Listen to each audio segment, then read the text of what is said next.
Como é que tá aí, Chiquinho? Para mim tá bom. Tem alguém que está com alguma dificuldade de enxergar? Não, tô tranquilo. Então tá bom.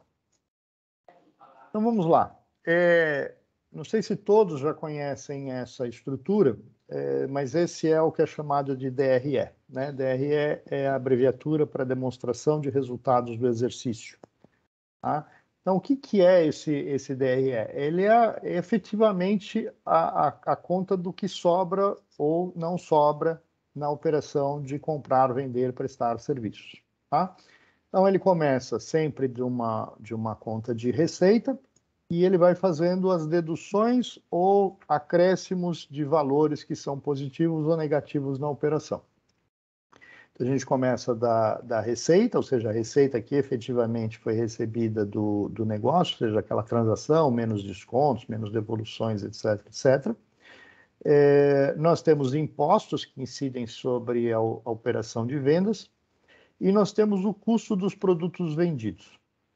É interessante a gente observar, né, que numa operação comercial, o faturamento ele é ilusório. E por que ele é ilusório? Porque a maior parte da operação, na verdade, é feita em cima do produto que a gente adquiriu, né? Então, quando a gente olha para a empresa, tomando aí o exemplo de janeiro, a gente fala assim, olha, faturei 43 milhões. Mas, na verdade, dinheiro meu para pagar despesa são só 10. É menos de 25% da operação. Isso é um primeiro ponto que eu chamo a atenção, porque isso começa a nos dar uma certa lição de humildade.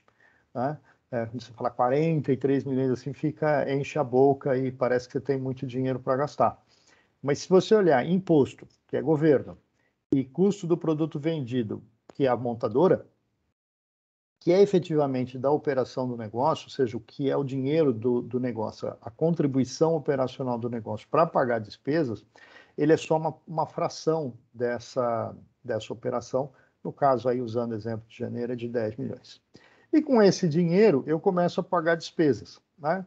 Então, tem toda a minha estrutura de despesas, que evidentemente estão abertas em diferentes contas, né?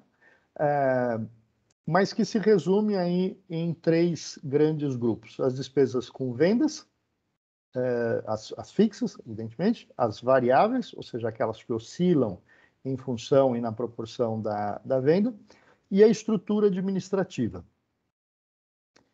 Eu odeio esse nome de despesas administrativas, porque dá uma sensação de que elas não pertencem a ninguém, né? E, na verdade, a gente tem que lembrar que não existe administração se não houver negócio. Ela não só é dependente da operação do negócio, mas ela é gerada pelo negócio. Então, quando eu falo de recrutamento de pessoal, de sistemas, de controles financeiros, de contabilidade, etc., imagina se cada operação de venda eu tivesse que fazer isso isoladamente, né? Ou eu tivesse para cada departamento operacional uma estrutura administrativa própria. Eu teria vários contadores, vários recrutadores, vários sistemas para administrar. Então, as despesas administrativas ela é um consolidado de operações que faz com que, na escala, ela se torne mais barata para a operação total do que ela seria individualmente. Mas ela não é uma despesa indireta, ela é uma despesa realmente necessária, porque se eu não emitir uma nota fiscal, eu não tenho imposto para recolher, eu não tenho nenhum valor para contabilizar, eu não tenho nenhum valor para receber. Então, eu não preciso de ninguém. Né? Então, é a operação que gera a necessidade da despesa administrativa. Então, ela compõe o nosso resultado. E nós temos também, como eu falei, naquele fluxo de dinheiro, né, dinheiro que entra, dinheiro que sai, aplicação financeira, empréstimo, etc., etc., eu tenho despesas e receitas financeiras, que não tem muito como a gente avaliar, porque ela não é atrelada a um processo. Na verdade, essa despesa, essa receita financeira, a receita ela vem da sobra de caixa, a despesa financeira vem de uma operação específica, ela é fruto também da operação, ou seja, da necessidade que eu tenho de manter um floating de dinheiro para fazer frente a urgências e situações de contingência, e as despesas financeiras dos empréstimos, das operações que eu tenho. Nem todo custo financeiro está expresso nas despesas financeiras, porque a gente tem que lembrar que se alguém nos financia, ele também está esperando um retorno, tá? Então, é evidente que dentro daquele preço existe algum custo financeiro, mas que para a gente ele não é visível, porque está lá enfiado no meu contas a pagar. E eu tenho o capital do investidor, que não me cobra juro todo mês, né? Vamos dizer assim, especificamente de cada operação. Você tem uma alternativa de fazer o cálculo de juros sobre capital próprio, mas isso aí é outro assunto, outro processo. E outras receitas que são vendas agregadas dentro do nosso negócio, resultados que tem, alguma coisa que eu vende. Desce mais um pouquinho para a gente. A gente chega no resultado, então, antes do imposto de renda, né? E aí vem o grande e malévolo sócio oculto de toda empresa, que é o governo, né? Então, ele já tirou lá em cima, né, nos impostos sobre vendas, e daquilo que sobra, ele tira mais uma fatia. Então, no caso aí, você vem 7 milhões e 500, 2 milhões e 500 é o que, como se falava no passado, é a parte do leão. Para os mais novinhos entenderem, né, o leão era o símbolo do imposto de renda, né? E teve uma propaganda foi muito popular no passado, né, sobre as declarações de rendas, né, etc., que tinha efetivamente a figura de um leão de verdade. E então surgiu essa expressão, a parte do leão. O leão é o imposto de renda. Então, a gente tem que pagar o imposto de renda e tem o resultado líquido gerado. Então, esse aqui é o resultado da empresa, né? Explícito na contabilidade. Mas, como eu falei para vocês, nem tudo está explícito na contabilidade, porque ele vem inserido dentro de um processo. Então, a gente tem que apurar dentro dessa situação também qual é o custo da minha operação em si, ou seja, daquele capital investido aplicado no meu capital de giro operacional, ou seja, em contas a receber, em contas a pagar, em estoques, em adiantamentos ou outras formas de financiamento. Então, aqui a gente tem estas 4 linhas que a gente está considerando, ou seja, é um modelo bastante simplificado de controle de capital de giro. E todas elas, vocês vão ver que tem a expressão médio. Por quê? O capital de giro ele oscila ao longo do tempo, né? Como eu disse, todo dia eu compro, todo dia eu vendo, todo dia está chegando remessa e etc. E tem algumas coisas que são contábeis. Por exemplo, eu não posso considerar um estoque no momento em que eu compro, só posso considerar um estoque no momento em que eu recebo, né, a mercadoria. É um princípio legal, contábil, que a gente tem que seguir. Então, nesse subir e descer, eu tenho que tomar cuidado com o momento, porque se eu pegar um momento em que acabou de chegar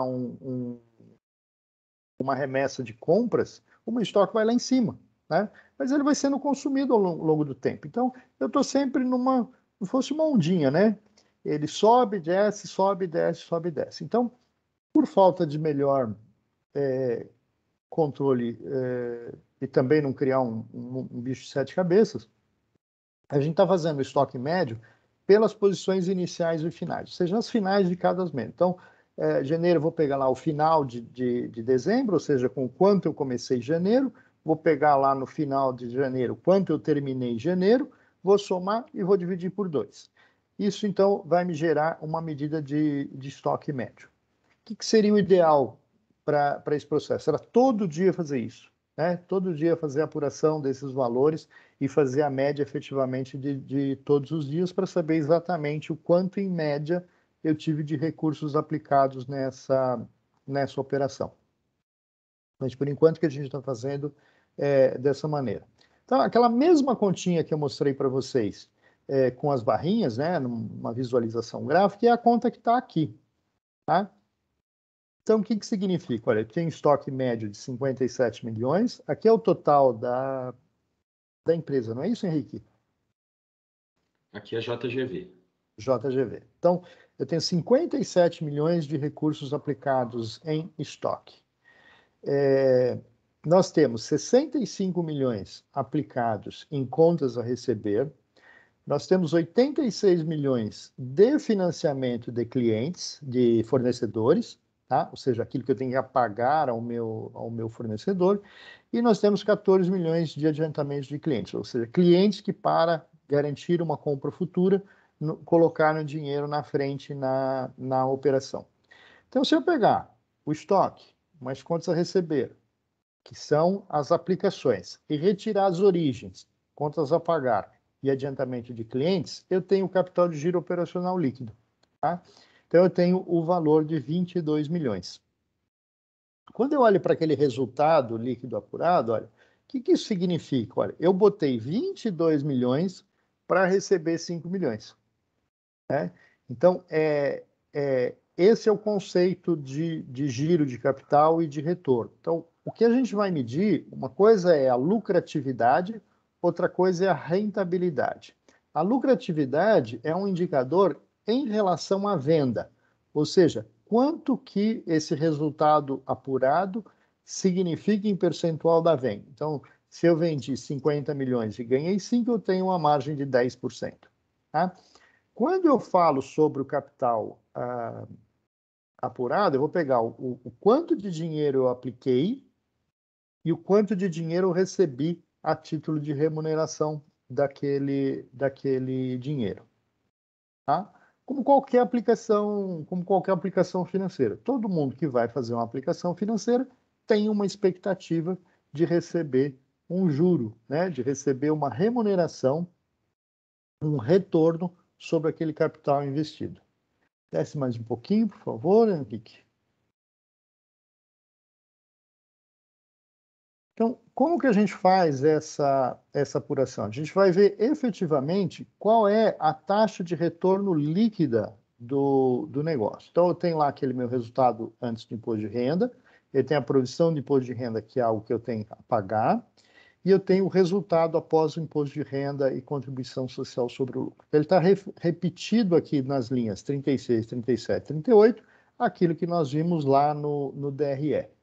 E aí eu tenho uma continha adicional, que é aquele custo de financeiro, de capital, que não está explícito dentro da operação, porque ele não é cobrado dessa maneira. Ou seja, esses 22 milhões é a expressão do recurso aplicado pelo investidor. Por quê? Se não é o fornecedor que está me financiando e não é o cliente que está me adiantando, a única pessoa que bota dinheiro na empresa é o sócio.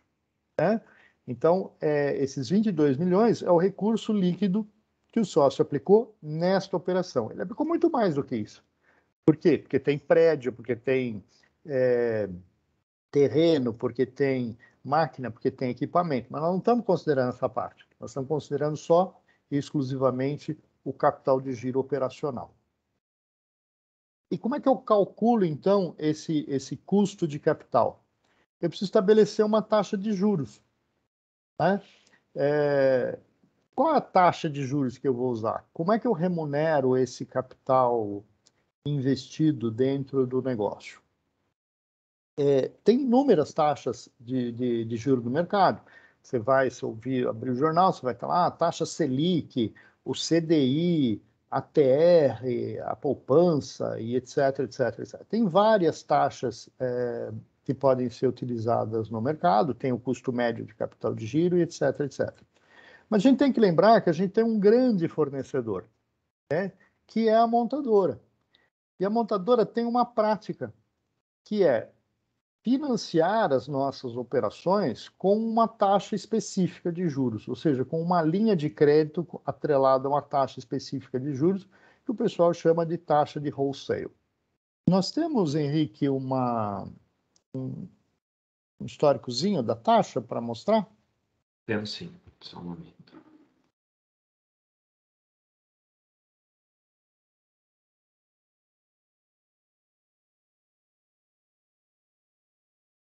Então, vejam, esse é o histórico da taxa ao longo do tempo. Tá? Então, se a gente fosse lá para agosto de 2020, a taxa ao mês era de 0,83. Tá? Em abril de 2021, ela caiu para 0,77, depois ela voltou para 0,83, ela foi para 0,89, 0,97, 1,05, 1,16 e hoje está em 1,27. Você fechou, na verdade, o ano passado em 1,27. O que significa isso? Por que essa taxa vem subindo? Porque vocês todo dia escutam nos jornais, né? Nós temos um processo de inflação muito forte, nós temos um governo que foi levado a realizar uma série de gastos adicionais por conta de tratar da pandemia, né? Isso estoura o limite de financiamento do governo e ele tem que tomar dinheiro no mercado, como todo mundo, né? Na medida em que o governo começa a tomar dinheiro no mercado, ele começa a ter que pagar juros, como qualquer um. E na medida em que existe inflação, o que é inflação? A variação de preços daquilo que a gente compra e vende, você começa a ter um balizador da taxa de juros. Ou seja, eu quero guardar dinheiro, só vou guardar dinheiro se no futuro o resultado daquele dinheiro que eu guardei, mais os juros que eu receber, eu puder comprar mais do que eu posso comprar hoje. Porque senão não compensa investir, né? A poupança só serve para consumo futuro, né? A gente poupa para um consumir mais à frente. Como a gente está num processo de inflação alta, né? Ano passado ultrapassou a casa de 2 dígitos, há muitos e muitos anos isso não acontecia, né? Também a taxa de juros acaba acompanhando. Por quê? O Banco Central, que é o órgão regulador da base primária de recursos e de financiamentos, ele diz o seguinte: olha, eu vou aumentar os juros, né, para que as pessoas também pensem 2 vezes antes de gastar. Ou seja, comece a compensar você guardar dinheiro. Se você guarda dinheiro, não consome no curto prazo. Se você não consome no curto prazo, o vendedor não pode aumentar preço, né? Porque senão ele não vai vender. Então, nós temos esse processo de subida dos juros. Tá? E nós temos que acompanhar isso, porque isso é o quanto nos custa o dinheiro para a JGV numa parte grande da operação. Então, não está se pedindo aqui aplicação com 150%, 200% de CDI, não está se pedindo um juro absurdo, está se pedindo o seguinte: olha, sobre o recurso aplicado, tá? Eu quero o recurso da taxa de atacado, que é uma taxa de fomento, uma taxa subsidiada, uma taxa que a montadora entende que ela é uma taxa barata quando comparada à situação de mercado. E ela é efetivamente barata. Normalmente é em torno de 70%, 65%, 70% do que seria a captação normal de recurso para empresas nessas operações. Tá? Então, a gente vai sempre utilizar como base, para fazer esse cálculo do custo de capital, essa taxa mensal. Então, a conta é extremamente simples, né? Volta para lá, por favor, Henrique. Essa conta nada mais é do que a multiplicação do valor que eu tenho investido, os 22 milhões, vezes a taxa de juros. Tá? Então, se a minha taxa de juros foi 0,83, dos 22 milhões, a remuneração de 22 milhões é 185, ou seja, nesse caso aqui, menos de 1% no mês. E ele ficou 0,83 em fevereiro, ele ficou 0,83 em março, aí ele foi para 0,77 em abril, em maio, voltou para 0,83, foi para 0,89, e assim a gente vai calculando até chegar no final do ano. Tá? E aí, evidentemente, eu vou ter uma soma dos custos de capitais e dividindo a soma do custo de capital pelo meu capital de giro total, que é a soma dos capitais de giros de cada mês, eu tenho qual que é o meu custo médio. Então, a taxa de custo média em 2021, ela foi inferior a 1% ao mês, tá? Que é uma taxa bastante baixa. Ele acrescenta, né, nessa operação, a gente tem que acrescentar um valor que é deduzido daquele resultado após o imposto de renda e contribuição social sobre lucro, ou seja, que é chamado de lucro líquido, a gente deduz o custo de capital. Tá? Então, a gente chega no lucro líquido efetivo, ou seja, o lucro líquido deduzido o custo do dinheiro aplicado especificamente na operação, e exclusivamente aquele aplicado na operação. Isso não reduz significativamente o número, tá? Mas me permite olhar qual é a taxa de retorno real da minha operação. Tá? Ou seja, o quanto efetivamente aquele resultado líquido, aquele lucro líquido, comparado ao capital aplicado, ele efetivamente me gerou de retorno. Então, se eu olhar lá, novamente, né, eu tenho retornos variáveis mês a mês. Por quê? Porque sobe o meu capital de giro, baixa o meu capital de giro, melhora o meu lucro, piora o meu lucro, e etc. E no final do ano lá a gente vai ter uma taxa média, que é a taxa média de retorno. Então, significa que de todo o capital aplicado, eu tive uma taxa média de retorno de 10%. Ok? Volta lá para janeiro, por favor. E eu queria andar um pouquinho aqui pela operação. Então, vamos lá. A gente vê que em janeiro eu tinha 22 milhões e 300 mil. Em fevereiro eu fui para 23 milhões, fui para 26 milhões e fui para 29 milhões. Chegou em junho eu estava com 34 milhões, 43 milhões. Em agosto, 57 milhões, 69 milhões. E assim foi. Depois ela voltou, foi caindo para 53 milhões. O que significa essa oscilação? Lembre-se que o capital de giro operacional ele é líquido, ou seja, ele é uma conta de resultado. Ele não existe por si. Ela existe como o resultado da soma de estoques mais contas a receber, deduzido de contas a pagar e adiantamento de cliente. Então, significa que se o meu saldo está subindo, algumas dessas contas estão oscilando no sentido de mudar esse processo. Então, vamos de novo olhar conta a conta, o que aconteceu com elas. Então, volta lá para janeiro, por favor. Então, veja, o meu estoque em janeiro, eu tinha 57 milhões de estoque, né? Caiu em fevereiro para 51 milhões. Tá? Ou seja, esse movimento de 57 para 51, ele deveria reduzir o meu capital de giro. Concorda? Só que o que aconteceu com contas a receber? Ele subiu de 65 para 73.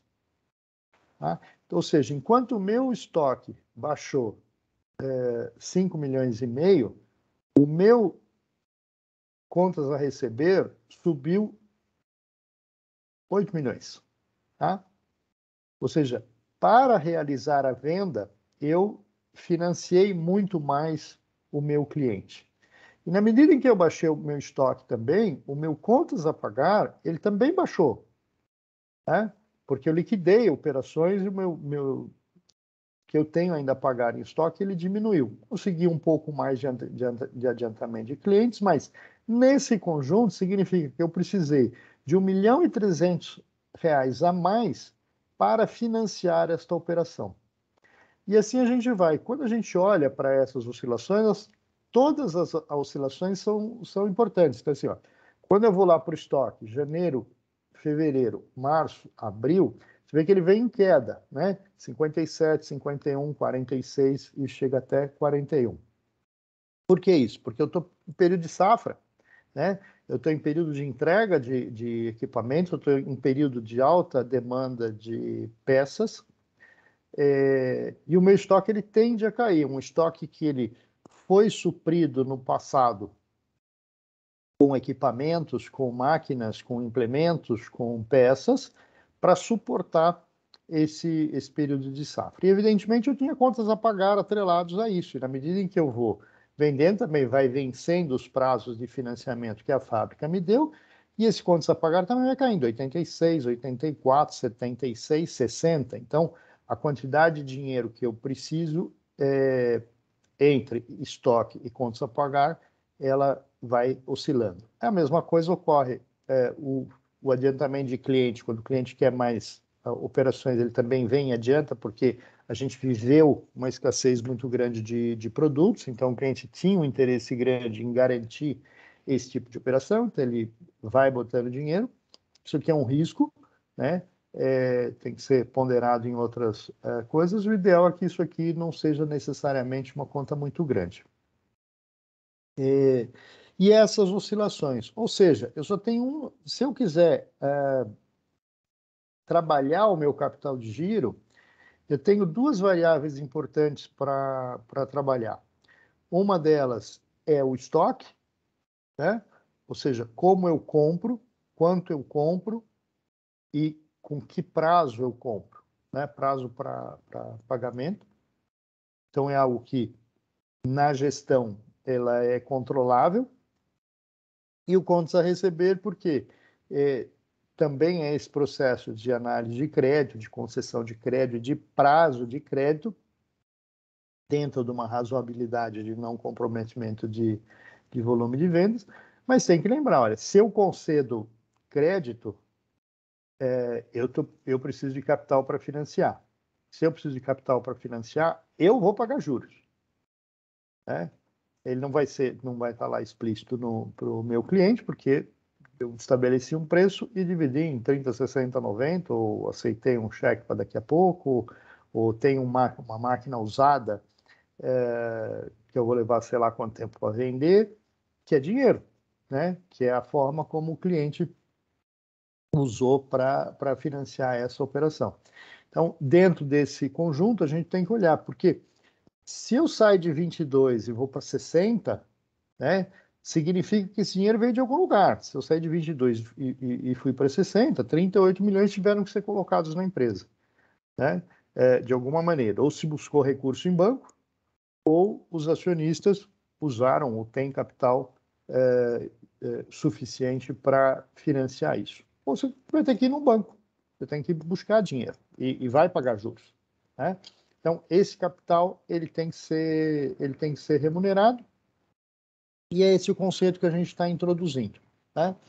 Nos próximos momentos, a gente vai discutir cada uma das estratégias, cada um dos conceitos, de como atuar de maneira a trabalhar com um capital de giro operacional o mais otimizado possível. Tá? Se você perguntar tecnicamente o que é o ideal, quanto é ideal, o ideal é que o capital de giro operacional seja zero, né? Ou seja, que eu consiga financiar a totalidade do meu estoque, do meu contas a receber, com dinheiro de terceiros sem juro explícito, né? Ou seja, se o meu capital de giro operacional for zero, a minha necessidade de aplicação de dinheiro do investidor ou de buscar esse recurso em banco é zero, portanto, o meu custo de capital operacional também é zero. Né? É possível fazer isso? Não. Não há empresa capaz de gerar uma estrutura de controle tão grande. Em momentos específicos, isso pode acontecer? Pode até ser negativo. Ou seja, pode ser que você tenha mais recursos de financiamento do que aquilo que você tenha aplicado. Tem alguns setores que operam dessa maneira. Se você pensar, por exemplo, no setor supermercadista, eles compram tudo a prazo e vendem quase tudo à vista. Então, eles são empresas que têm uma operação com capital de giro, às vezes até negativo, mas, evidentemente, as margens são mais estreitas, são diferentes, o giro é muito mais rápido, não pode parar, né? E, evidentemente, tem um nível de concorrência diferente, né? Porque você compra arroz da mesma marca em qualquer lugar. Uma máquina de uma determinada marca, você só vai comprar num concessionário daquela marca. E o tempo que você tem que manter em estoque um equipamento é muito maior do que o que você tem que manter de estoque de feijão, né? Dentro do supermercado, evidentemente. Tá claro até aqui?